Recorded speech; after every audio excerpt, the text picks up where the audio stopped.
একটাও মিলাতে পারলাম না। বাড়িতে গিয়ে বইয়ে কি জবটা দিবনি, একটা যদি মিলাতে পারতাম তাহলে তো কিছু টাকা পাইতাম। দেখা যাক কি হয়, উপর আল্লাহ কপালে কি মিলিয়ে দেয়। কি করি রে, ভাল লাগে না রে, চলবাল দেখি না। ও আরে চাচা, হ্যাঁ ভাই, তোমার তো আমি খুঁজতেছি। আমাকে খুঁজতেছে। যাই, উপর আল্লাহ মনে হয় মিলে দিছে। আরে সবার বিয়া পড়াইতেছ এলাকার, আর আমার কি চোখে পড়ে না? আসলে বিয়ে তো এভাবে হয় না, দেখো উপর আল্লাহ যদি জোড়া না লেখে তাহলে তো কখনোই হয় না। তো যাক, বিয়ে যখন করবে দেখো, একটি মেয়ে যে তোমার সাথে বিয়ে সেন্দাবি, তাহলে তোমার টুনটুনি মাপ একটু লোয়া লাগে যে। আল্লাহ, শেষ পর্যন্ত টুনটুনি মাপ দেওয়া লাগবো।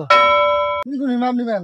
টুনটুনি মাপ না নিলে দেখো, তোমার সাথে বিয়ে দিলাম, হয়তো তোমার সাথে বনলো না, সে সময় তো মেয়েটা চলে গেল, মেয়েটার একটা ভবিষ্যৎবাণী নষ্ট হয়ে গেল না। সেও তোমার টুনটুনি মাপটা নিয়ে দেখি যে ঠিক আছে কিনা, তারপর বিয়েটা দিই। আচ্ছা ভাই, তাহলে টুনটুনি মাপটা নিয়ে দিই একটু। আচ্ছা, কি আর করার, শেষ পর্যন্ত টুনটুনি মাপ দেওয়া লাগবে। আচ্ছা, দেখি মাপ দাও তো ভাই, দেখি। এহে ভাইয়া, আপনি তো ছোট। আচ্ছা, এতটুকু দিয়ে কি হইব? আচ্ছা ভাই, আমি আপনাদের ব্যাপারটা আমি একটু পরে দেখছি, হ্যাঁ? আপনারা থাকেন, আমি একটু ঘুরে আসি, ঠিক আছে? আচ্ছা। শালা রে টুকা, এই টুকা, শালা ঘটকে তো আমার মান সম্মান খায়া লাইলো রে। এইটুক কেমন হয়? এটা তো আমার ভাইস্তে। আর বসো, কি হয়েছে আবার তোমার?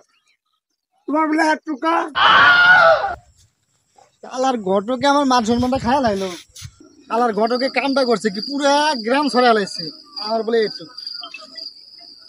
এই শালার ঘটকরা আগে খুঁজে পাবেন। ওই যে শালা ঘটক, এই যে ঘটক যে ধর। তোমারে আমি পাইছি, তোমার জ্বালায় আমি গ্রামে কোনো জায়গায় ঘুরতে পারি না। আসো আগে দেখাইতেছি আমার টুনটুনি ছোট।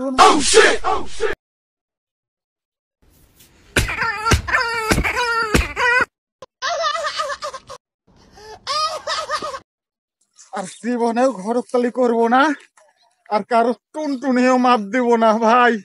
আমার মতন ঘটক যেন আপনারা কেউ আর হয়েন না।